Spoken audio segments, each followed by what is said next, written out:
Hello students, मैं हूं जयशंकर झा और आप देख रहे हैं कैरियर पॉइंट नवादा।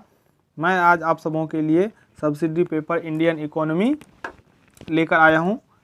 इससे पहले जो एक सब्सिडी आपका दूसरा है मॉनेटरी एंड फाइनेंशियल इंस्टीट्यूशन, उसका भी 3 वीडियो अपलोड किए गए हैं और अभी इस वीडियो में मैं डिस्कस करने वाला हूं Indian economy and entrepreneurship development.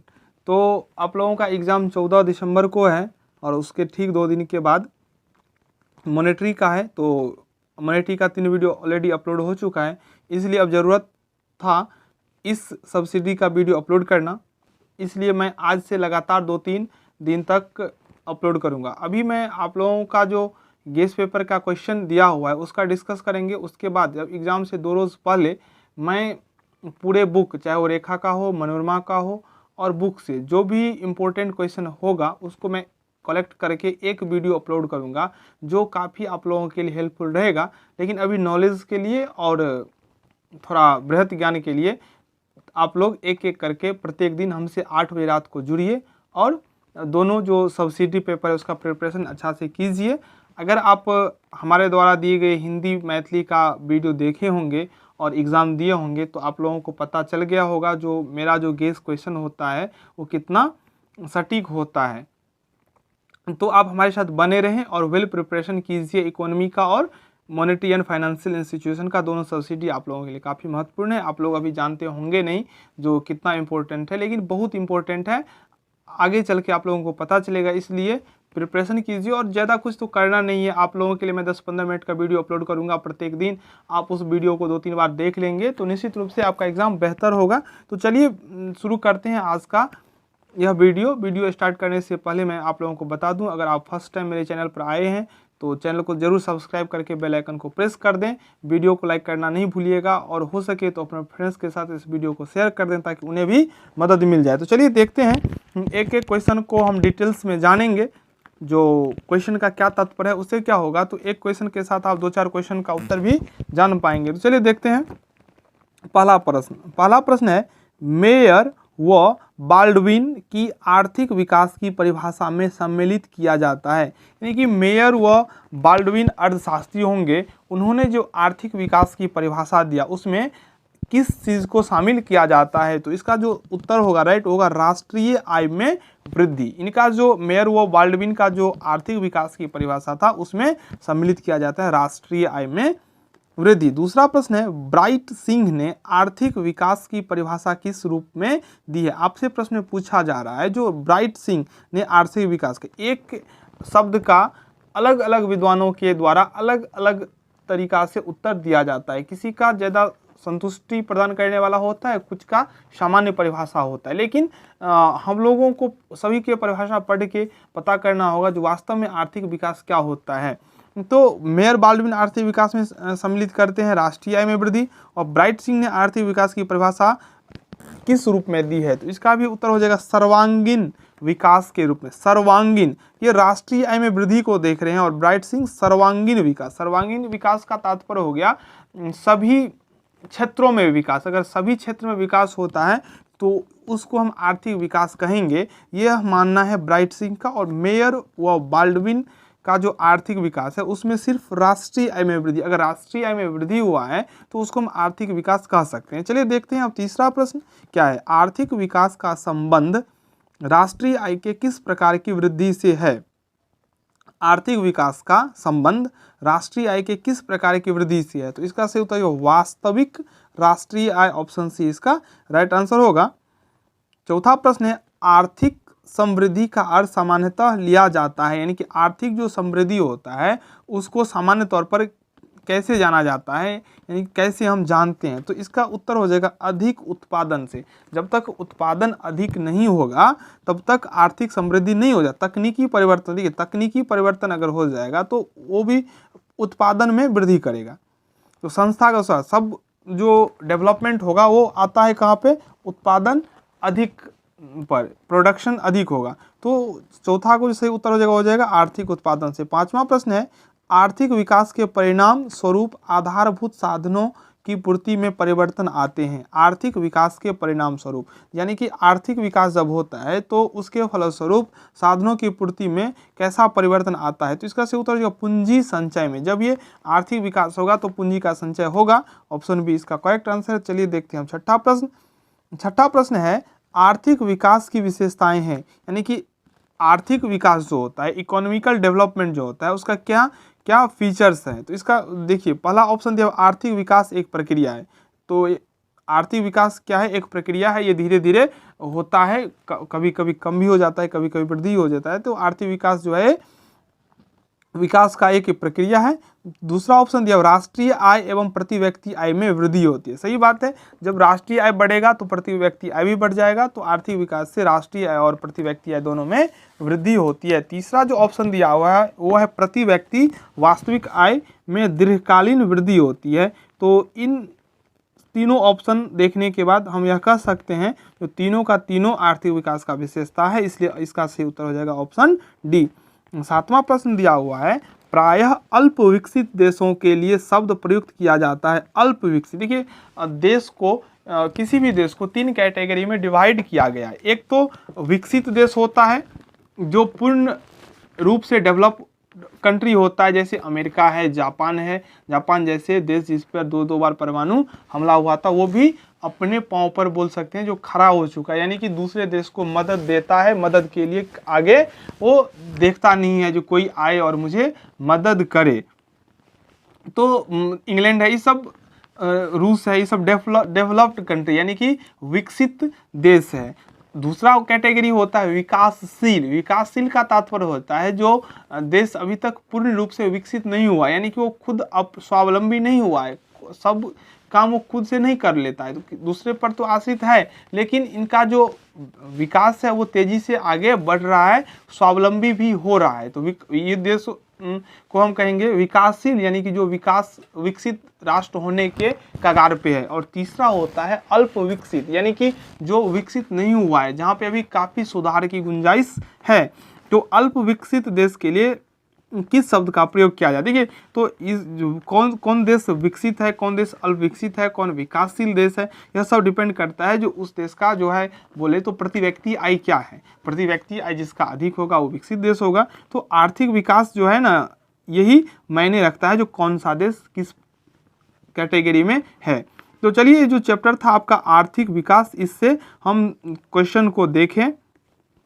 अब देखते हैं भारत में कृषि एवं कृषि नीति, यानी कि भारत का जो कृषि है और कृषि नीति है, दोनों को हम जानेंगे इस चैप्टर में। पहला प्रश्न दिया हुआ है भारत में कृषि उत्पादकता का स्तर निम्न है। देखिए क्वेश्चन से आप एक बात जान गए होंगे, जो भारत में जो कृषि का उत्पादन है वो कम है। अब क्वेश्चन आपसे पूछ रहा है जो कम है किस रूप में, तो प्रति हेक्टेयर उत्पादन की मात्रा के आधार पर भारत में कृषि उत्पादकता का स्तर निम्न है। किस लिए निम्न है, किस पर निम्न है, तो प्रति हेक्टेयर उत्पादन की मात्रा के आधार पर। दूसरा प्रश्न है कृषि में निम्न उत्पादकता का कारण कहा जा सकता है। ऑप्शन ए दिया हुआ है भूधारण प्रणाली में दोष, दूसरा ऑप्शन दिया हुआ है जोत का बड़ा आकार, और तीसरा है कृषकों का अत्यधिक प्रगतिवादी दृष्टिकोण। तीनों कारण कृषि में निम्न उत्पादकता का कारण है, तो इसलिए इसका सही उत्तर हो जाएगा उपर्युक्त सभी ऑप्शन डी। देखिए जोत का बड़ा आकार का अर्थ होता है, देखिए पहले इतना बड़ा एक प्लॉट था, अब 3 भाइयों के बीच डिवाइड कर दिया गया, तो ये प्लॉट क्या हो गया, तो छोटा हो गया, जिसके कारण से उस हिसाब से काम नहीं हो पाया जिससे कि उत्पादन बढ़े। तो एक कारण ये हो गया भूधारण प्रणाली और कृषकों का अत्यधिक प्रगतिवादी दृष्टिकोण, यानी कि जब तक किसान भी शिक्षित नहीं होंगे तब तक वो नया टेक्नोलॉजी का उपयोग करके वो फसल उपजाएंगे नहीं, तो इसके कारण से निम्न उत्पादकता होता है। तो निम्न उत्पादकता का जो कारण है उसमें भूधारण प्रणाली में दोष, जोत का बड़ा आकार और कृषकों का अत्यधिक प्रगतिवादी दृष्टिकोण। तो इन तीनों ऑप्शन सही, इसीलिए इसका सही उत्तर हो जाएगा उपर्युक्त सभी।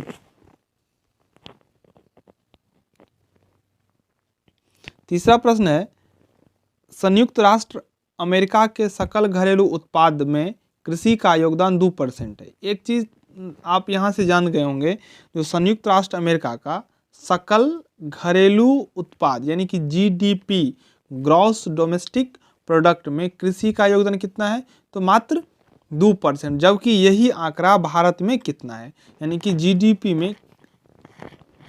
में कृषि का कितना योगदान है, तो इसका सही उत्तर हो जाएगा 25.6%। देखिए भारतीय अर्थव्यवस्था कृषि पर कितना आधारित है, हम इसी बात से पता लगा सकते हैं। जो GDP में कृषि का योगदान अमेरिका में 2% है और भारत में 25.6%। चलिए देखते हैं अगला प्रश्न। अगला प्रश्न है चौथा, कृषि के पिछड़ेपन के संस्थानात्मक कारणों में कौन सा सही नहीं है। मतलब 3 जो होगा वो सही होगा और 1 जो है वो गलत होगा, तो कौन गलत है उसको ढूंढना है कृषि के पिछड़ेपन का।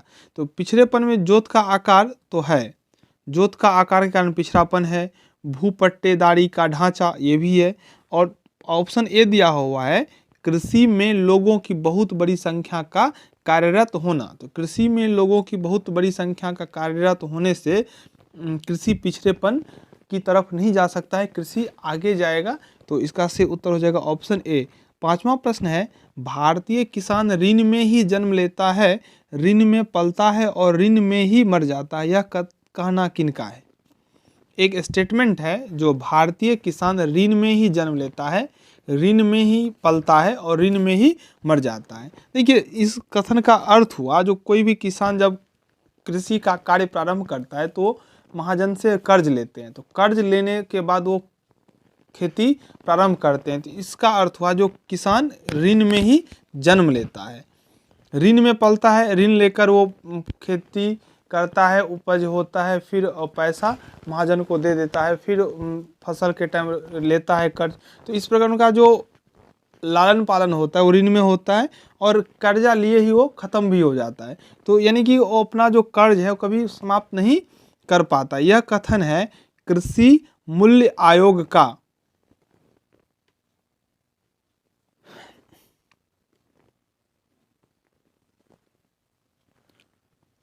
छठा प्रश्न है, भारत में कृषि के पिछड़ेपन का कारण है। पहला ऑप्शन है जोतों का अनार्थिक आकार, सही बात है। कृषक की ऋणग्रस्तता, ये भी सही है। उचित कृषि मूल्य नीति का अभाव, तीनों का तीनों कारण भारत में कृषि के पिछड़ेपन का कारण है, इसलिए इसका सही उत्तर हो जाएगा उपर्युक्त सभी। 7वां प्रश्न है, निम्नलिखित में से कौन सी भारतीय कृषि की विशेषता नहीं है। तो भारतीय कृषि की विशेषता नहीं है, 3 कारण होगा जो भारतीय कृषि का विशेषता होगा। पहला ऑप्शन दिया हुआ है साख सुविधा अपर्याप्त है, यह भारतीय कृषि की विशेषता है। विशेषता का अर्थ हो गया जो दिक्कत है, अभाव है इस चीज़ का। साख सुविधा अपर्याप्त है, भूमि का वितरण असमान है, ये भी है भारतीय कृषि में। तीसरा ऑप्शन दिया हुआ है अधिकांश कृषि कार्य मशीन से होता है, तो यह बात जो है सही नहीं है। अधिकांश कृषि कार्य मशीन से होता है, यह सही नहीं है, यह एक कारण भी है कृषि का पिछड़ेपन होने का। और चौथा जो ऑप्शन दिया हुआ है वो क्या है, देखिए वो दिया है अधिकांश कृषकों के पास छोटी छोटी जोत है, सही है। बंटवारा का जो पॉलिसी है, इतना बड़ा एक खेत था, फिर डिवाइड हो गया तो ऐसे हो गया, फिर डिवाइड हो गया तो छोटा, धीरे धीरे आकार जो होता गया वो छोटा होता गया। तो ये सब विशेषता है, लेकिन यह जो ऑप्शन सी है यह विशेषता नहीं है। चलिए देखते हैं 8वां प्रश्न है, भारतीय कृषि मानसून का जुआ है, यह कथन किनका है। भारतीय कृषि मानसून का जुआ है। देखिए मानसून का जुआ कहने का तात्पर्य हुआ, जुआ तो आप लोग समझ रहे होंगे, जो रिस्क लेना, यानी कि ऐसा चीज हो भी सकता है और नहीं भी हो सकता है। तो भारतीय कृषि को मानसून का जुआ इसलिए कहा गया है क्योंकि अधिकांश किसान जो है वो बारिश के पानी पर निर्भर रहते हैं, उनके पास पर्याप्त व्यवस्था नहीं होता है। तो जिस वर्ष मानसून अच्छा खासा रहा तो फसल अच्छा होता है, अगर मानसून नहीं आया या उतना अच्छा नहीं रहा तो फसल पर भी उसका प्रभाव पड़ता है। तो अगर मानसून अच्छा हुआ तो फसल अच्छा, मानसून अच्छा नहीं तो फसल अच्छा नहीं, इसलिए भारतीय कृषि को मानसून का जुआ कहा जाता है। लेकिन यह कथन किनका है, तो यह कथन है भारतीय योजना आयोग का। भारतीय योजना आयोग का कहना है कि भारतीय कृषि मानसून का जुआ है। आई होप मैं आशा करता हूँ कि आप समझ गए होंगे। अगर आप लोगों को कोई भी परेशानी, कोई भी दिक्कत होता है तो कमेंट में ज़रूर बताइएगा, मैं उस परेशानी का हल निकाल लूँगा और आप हमारे साथ बने रहें। चलिए अगला प्रश्न देखते हैं। 2001-2 में खाद्यान्न उत्पादन था 2009 मीट्रिक टन, ये जो था 2001-2 में खाद्यान्न का उत्पादन था। 10वां प्रश्न है, नई कृषि नीति की घोषणा की गई। नई कृषि नीति यानी कि न्यू एग्रीकल्चर पॉलिसी की घोषणा जुलाई 2000 ईस्वी में किया गया। ऑप्शन बी करेक्ट आंसर है। 11वां प्रश्न है, प्रथम कृषि गणना कब की गई थी? तो 1970 ईस्वी में। ऑप्शन सी इसका राइट आंसर है। 12वां प्रश्न है, वर्तमान में खाद्यान्न के अंतर्गत आने वाला क्षेत्र है? तो 122 मीट्रिक हेक्टेयर। ऑप्शन सी इसका राइट आंसर होगा।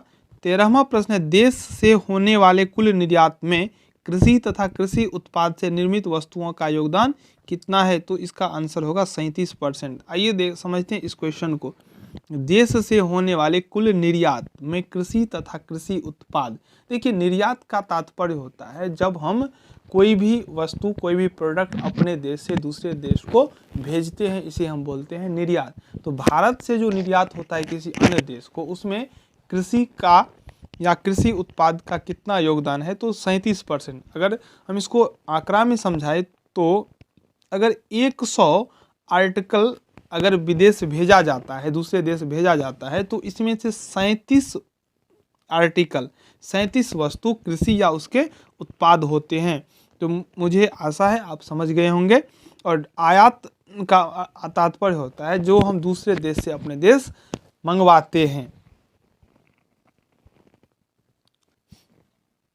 14वां प्रश्न है, 1950-51 में भारत के सकल घरेलू उत्पाद में कृषि का योगदान कितना था? यानी कि 50-51 की बात हो रहा है यहाँ पे। जो भारत के जो जीडीपी थे, सकल घरेलू उत्पाद थे, उसमें कृषि का कितना योगदान था? तो इसका सही उत्तर हो जाएगा 55.4%, यानी कि आधा से अधिक कृषि का ही योगदान था जीडीपी में। लेकिन यह आंकड़ा अब की बात मैं अगर करूं तो 18-19 में यह आंकड़ा 17.6% था और 19-20 में ये 18.4 और 20-21 में यही आंकड़ा हो गया 20.2। यानी कि 1950-51 की बात अगर करें तो जीडीपी में, ग्रॉस डोमेस्टिक प्रोडक्ट में कृषि का जो योगदान था वो 55.4 और 18-19 में 17.6, 19-20 में 18.4 और 20-21 में 20.2 रहा है। चलिए देखते हैं अगला प्रश्न। 15वां प्रश्न है, भारत के सकल घरेलू उत्पाद में कृषि क्षेत्र का योगदान कितना है? तो इसका सही उत्तर हो जाएगा 22.2, ये दिया हुआ है और आंसर देख लीजिए यहाँ पे। लेकिन 20-21 का अगर डेटा पूछे तो करेक्ट जो है वो 20.2 ही है। चलिए देखते हैं 16वां प्रश्न है, भारत की लगभग कितनी प्रतिशत कार्यकारी आबादी कृषि कार्यों में संलग्न है? तो 58% के आसपास जो है आबादी कृषि कार्य में संलग्न है। 17वां प्रश्न है, भारत की कुल भूमि का कितना प्रतिशत कृषि कार्य में संलग्न है? तो इसका सही उत्तर जो है वो हो जाएगा 52.7%। 18वां प्रश्न है, भारत की कितनी प्रतिशत जोतें 1 हेक्टेयर या उससे छोटी है? तो इसका उत्तर हो जाएगा 59%। 19वां प्रश्न है, जनसंख्या में निरंतर वृद्धि के परिणाम स्वरूप भारत में जोतों का औसत आकार घटकर रह गया है? तो 1.55 हेक्टेयर। जनसंख्या में वृद्धि होने के कारण भारत में जोतों का औसत आकार घटकर कितना हो गया है? 1.55 हेक्टेयर। चलिए देखते हैं 20वां प्रश्न। 20वां प्रश्न है, भारत की कृषि भूमि का कितना प्रतिशत भाग सिंचित है? तो इसका उत्तर हो जाएगा 1/3। भारत की कृषि भूमि का कितना प्रतिशत भाग सिंचित है? तो आंसर हो जाएगा 1/3। 21वां प्रश्न है, भारत में सिंचाई का सबसे महत्वपूर्ण साधन क्या है? तो इसका सही उत्तर हो जाएगा नहरें। सिंचाई का सबसे महत्वपूर्ण साधन भारत में नहरें हैं। 22वां प्रश्न है, भारत में लगभग कितने प्रतिशत कृषि क्षेत्र में सिंचाई की सुविधा उपलब्ध है? भारत में लगभग कितने प्रतिशत कृषि क्षेत्र में सिंचाई की सुविधा उपलब्ध है? तो इसका उत्तर हो जाएगा 36%। 23वां प्रश्न है, भारत में कृषि क्षेत्र का कितना प्रतिशत भाग पूर्णतः वर्षा पर निर्भर रहता है? तो 67%। इसीलिए मानसून का जुआ कहा गया, क्योंकि 67% पूर्णतः वर्षा पर ही निर्भर रहता है। चलिए देखते हैं 24वां प्रश्न है, भारत का कुल कृषि क्षेत्र 136 मिलियन हेक्टेयर है, इसके कितने प्रतिशत भाग पर कृत्रिम सिंचाई सुविधा उपलब्ध है? तो 36% इसका सही उत्तर हो जाएगा। भारत का कुल कृषि क्षेत्र 136 मिलियन हेक्टेयर है, इसके कितने प्रतिशत भाग पर कृत्रिम सिंचाई उपलब्ध है? तो 36%। ऑप्शन बी इसका सही उत्तर होगा। 25वां प्रश्न है, भारत की कुल सिंचित भूमि का कितना हिस्सा नहरों द्वारा सिंचित है? तो 36% इसका सही उत्तर होगा। 26वां प्रश्न है, भारत में सिंचाई का सर्वप्रथम स्रोत है? तो सर्वप्रथम जो है, सर्वप्रथम कुआं और नलकूप, सर्वप्रथम भारत में सिंचाई का स्रोत कुआं और नलकूप है। 27वां प्रश्न है, भूमिगत जल के सिंचाई हेतु उपयोग को संभव बनाने हेतु सर्वाधिक उपयोग निम्न में से किसका किया जाता है? तो लघु सिंचाई परियोजना। भूमिगत जल के सिंचाई हेतु उपयोग को संभव बनाने हेतु सर्वाधिक उपयोग निम्न में से किसका किया जाता है? तो लघु सिंचाई परियोजना। ऑप्शन ए राइट आंसर है। 28वां प्रश्न है, सिंचाई विशेषज्ञों के अनुसार भारत की कितनी भूमि पर अधिकतम सिंचाई सुविधा का विस्तार किया जा सकता है? तो 114 मिलियन हेक्टेयर पर जो है अधिकतम सिंचाई सुविधा का विस्तार किया जा सकता है। 29वां प्रश्न है, दक्षिण पश्चिम मानसून किस राज्य में सर्वप्रथम प्रवेश करता है? तो केरल में। दक्षिण पश्चिम मानसून किस राज्य में सर्वप्रथम प्रवेश करता है? तो केरल में। 30वां प्रश्न है, हरित क्रांति किस क्षेत्र में सर्वाधिक सफल रही? तो हरित क्रांति जो सर्वाधिक सफल रही वो गेहूं और चावल में। इसका जो जनक है हरित क्रांति का वो सुब्रमण्यम स्वामीनाथन है, एस स्वामीनाथन को कहा जाता है। तो 2 प्रश्न यहाँ से क्लियर हो जाता है। हरित क्रांति में जो सबसे अधिक सफल रहा था तो गेहूं और चावल पर, और एस स्वामीनाथन इनके जनक थे, यानी कि हरित क्रांति का। 31वां प्रश्न है, हरित क्रांति का सर्वाधिक प्रभाव किस फसल पर पड़ा? तो गेहूं और चावल पर प्रभाव पड़ा था। अगर गेहूं और चावल में अगर पूछ दे तो गेहूं इसमें सबसे पहला स्थान पाएगा। 32वां प्रश्न है, हरित क्रांति के फलस्वरूप देश में कुछ खाद्यान्न में निम्नलिखित में से किसका अंश कम हो गया? तो इसका सही उत्तर होगा मोटा अनाज एवं दलहन। हरित क्रांति के फलस्वरूप देश में कुछ खाद्यान्न में निम्नलिखित में से किसका अंश कम हो गया? यानी कि हरित क्रांति के फलस्वरूप मोटा अनाज और दलहन में कमी हो गया। 33वां प्रश्न है, हरित क्रांति के दौरान भारत में चावल का उत्पादन क्या हुआ? तो अपरिवर्तित रहा गया, यानी कि कुछ बढ़ा न घटा। 34वां प्रश्न है, हरित क्रांति के दौरान मोटे अनाजों और दलहन का उत्पादन, तो मोटे अनाज और दलहन का उत्पादन क्या हो गया? तो घट गया। यहाँ से भी आप समझ गए होंगे जो किसका अंश कम हो गया, तो मोटा अनाज। 35वां प्रश्न है, भारत में हरित क्रांति की शुरुआत कब हुई? तो हरित क्रांति की शुरुआत 1967-68 में हुआ। 36वां प्रश्न है, हरित क्रांति का सर्वाधिक निराशाजनक परिणाम किस फसल में देखने को मिला? तो इसका जो सही उत्तर हो जाएगा दलहन और मोटे अनाज, दलहन इसका राइट आंसर हो जाएगा। 37वां प्रश्न है, वर्ष 1966 में भारतीय कृषि के प्रति हेक्टेयर उत्पादकता को बढ़ाने के उद्देश्य से निम्न में से कौन सी एक महत्वपूर्ण योजना चलाई गई? तो इसका सही उत्तर हो जाएगा HYVP। ऑप्शन सी इसका राइट आंसर होगा। 38वां प्रश्न है, भारत में हरित क्रांति के सूत्रधार माने जाते हैं? तो एस स्वामीनाथन, इससे पहले ही मैं बता चुका हूँ, एस स्वामीनाथन को जनक ही कहा जाता है, MS स्वामीनाथन। 39वां प्रश्न है, हरित क्रांति शब्द के प्रतिपादक माने जाते हैं? तो होगा विलियम गॉड। विलियम गॉड को हरित क्रांति शब्द के प्रतिपादक, हरित क्रांति शब्द के प्रतिपादक, हरित क्रांति शब्द के प्रतिपादक जो थे विलियम गॉड थे। 40वां प्रश्न है, गहन कृषि जिला कार्यक्रम IADP कब प्रारंभ किया गया था? तो इसका सही उत्तर हो जाएगा 1960-61 में। 41वां प्रश्न है, भारत में हरित क्रांति की शुरुआत 67-68-66 में हुआ था। 66-67 हो जाएगा तब इसका आंसर। 42वां प्रश्न, ऑपरेशन फ्लड कार्यक्रम का प्रारंभ कब हुआ था? तो ऑपरेशन फ्लड 1970 ईस्वी में हुआ था, जो कि दुग्ध उत्पादन से था। देश में दुग्ध उत्पादन में वृद्धि लाने के उद्देश्य से सघन पशु विकास कार्यक्रम ICDP कब चलाया गया? तो 64-65 में। भारत में दुग्ध उत्पादन में भैंस, गाय और बकरी का हिस्सा क्रमशः कितना है? तो 50% भैंस का, 40% गाय का और 4% बकरी का। भारत में दुग्ध जितना उत्पादन होता है उसमें 50% आधा भैंस का योगदान है, गाय का 46 और बकरी का 4%। 45वां प्रश्न है, भारत में ऑपरेशन फ्लड या श्वेत क्रांति के सूत्रधार कौन माने जाते हैं? तो वर्गीज कुरियन को ऑपरेशन फ्लड या श्वेत क्रांति का सूत्रधार कहा जाता है। अभी जो मैं क्वेश्चन बता रहा हूँ सभी के सभी प्रश्न कॉम्पिटिटिव लेवल के हैं और बहुत सारे कॉम्पिटिटिव एग्जाम में पूछा भी गया है, तो इस सब प्रश्न को थोड़ा ध्यान से देखिएगा, इस एग्जाम में काम देगा ही, साथ के साथ अगला एग्जाम भी आप लोगों का अच्छा होगा। 40वां प्रश्न है, भारत में दूध की प्रति व्यक्ति दैनिक उपलब्धता कितनी है? तो इसका सही उत्तर होगा 226 ग्राम। भारत में दूध की प्रति व्यक्ति दैनिक उपलब्धता है 226 ग्राम।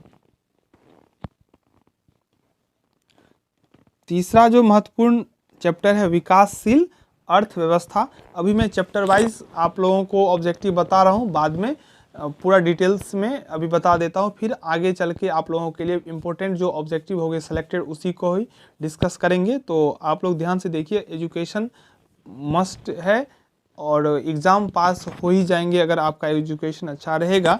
तो थोड़ा टाइम लगेगा लेकिन आप समय देकर सभी सब्सिडी पेपर को ठीक से पढ़ें। चलिए देखते हैं विकासशील अर्थव्यवस्था का पहला प्रश्न। यह परिभाषा किसकी है कि अर्ध विकसित देश वे हैं जिनमें प्रति व्यक्ति वास्तविक आय अमेरिका, कनाडा, ऑस्ट्रेलिया और पश्चिम यूरोप देश से की प्रति व्यक्ति आय से कम हो। यह परिभाषा संयुक्त राष्ट्र संघ का ही है और किसी भी देश का जो आर्थिक मापदंड है वो प्रति व्यक्ति आय ही पता लगाया जा सकता है। जिस देश का प्रति व्यक्ति आय अधिक होगा वह देश उतना विकसित होगा। चलिए देखते हैं अगला प्रश्न है, अल्प विकसित को विकास की संभावना के आधार पर किस अर्थशास्त्री ने परिभाषित किया है? अल्प विकसित को विकास की संभावना के आधार पर तो जेकब वाइनर का यह तुलना है। अगला प्रश्न है तीसरा, एक अर्ध विकसित देश अफ्रीका में पाए जाने वाले चौपाए जिराफ की भांति है, यह कथन किस अर्थशास्त्री का है? प्रोफेसर सिंगर का कथन है कि जो अर्ध विकसित देश अफ्रीका में पाए जाने वाले चौपाए जिराफ की भांति है, यानी कि अफ्रीका में पाए जाने वाले चौपाए जिराफ का तुलना अर्ध विकसित देश से किया है। कौन? Professor singer. चौथा प्रश्न है, अर्ध विकसित देशों में किस प्रकार की बेरोजगारी पाई जाती है? तो अदृश्य बेरोजगारी। अर्ध विकसित देश में बेरोजगारी जो होता है वो किस टाइप का? तो होता है अदृश्य बेरोजगारी। पांचवा प्रश्न है, क्या अर्ध विकसित अर्थव्यवस्था कुछ भी प्राथमिक वस्तुओं के उत्पादन व निर्यात पर तो इसका अधिक निर्भर रहती है? अर्ध विकसित अर्थव्यवस्था कुछ ही प्राथमिक वस्तुओं के उत्पादन व निर्यात पर अधिक निर्भर रहते हैं। चलिए छठा प्रश्न है, अर्ध विकसित देशों में विकास की प्रारंभिक स्थिति में भुगतान संतुलन पर तो अधिक दबाव रहता है। सातवां प्रश्न है, यह कथन किस अर्थशास्त्री का है? अर्ध विकसित देशों में निम्न स्तरीय जनसंख्या साम्य जाल पाया जाता है, तो यह कथन है लेबेनस्टीन का यह कथन है कि अर्ध विकसित देशों में निम्न स्तरीय जनसंख्या साम्य जाल पाया जाता है। आठवां प्रश्न है, भारतीय अर्थव्यवस्था में जो आर्थिक संगठन पाया जाता है वह है तो कमजोर। भारतीय अर्थव्यवस्था में जो आर्थिक संगठन पाया जाता है वह क्या है? तो वह कमजोर है, ऑप्शन बी सही होगा। अब जो महत्वपूर्ण चैप्टर है वो भारत में पंचवर्षीय योजनाओं का निर्माण। ये सभी चैप्टर से कंपटीशन के एग्जाम में भी प्रश्न आता है, तो आप लोग थोड़ा ध्यान से देखिए। चलिए पहला प्रश्न है इसका, भारत की पंचवर्षीय योजना को कहते हैं? तो भारत की जो पंचवर्षीय योजना है उसे हम बोलते हैं राष्ट्रीय योजना भी और मैक्रो लेवल योजना भी, तो इसलिए इसका आंसर हो जाएगा सी, ए और बी दोनों। दूसरा प्रश्न है, भारत में योजना आयोग की स्थापना हुई? तो 1950 मार्च में भारत में योजना आयोग का स्थापना हुआ, तो भारत में योजना आयोग की स्थापना मार्च 1950 इसका सही उत्तर हो जाएगा। अगला प्रश्न है, योजना आयोग का अध्यक्ष होता है? तो योजना आयोग का अध्यक्ष होता है प्रधानमंत्री, ऑप्शन बी इसका राइट आंसर होगा।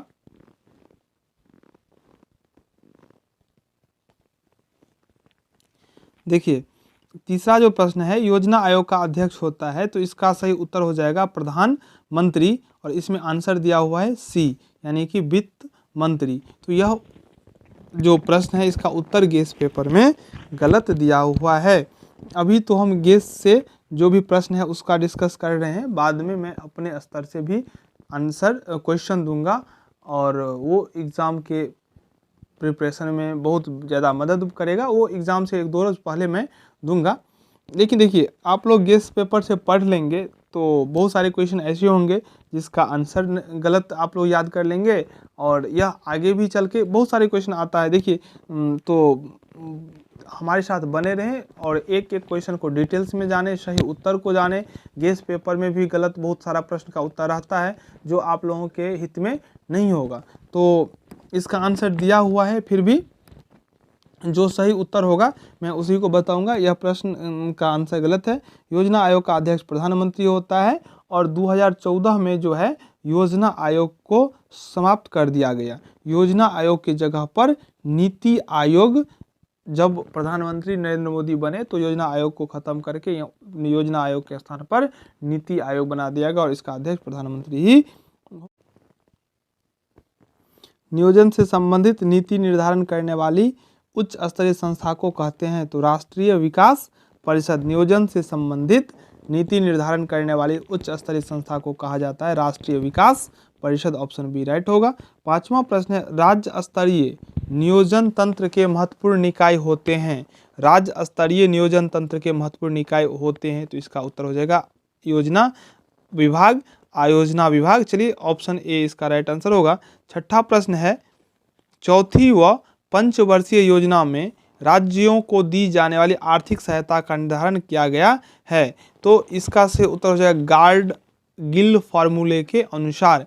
चौथे व पंचवर्षीय योजना में राज्यों को दी जाने वाली आर्थिक सहायता का निर्धारण किया गया है गार्ड-गिल फॉर्मूले के अनुसार।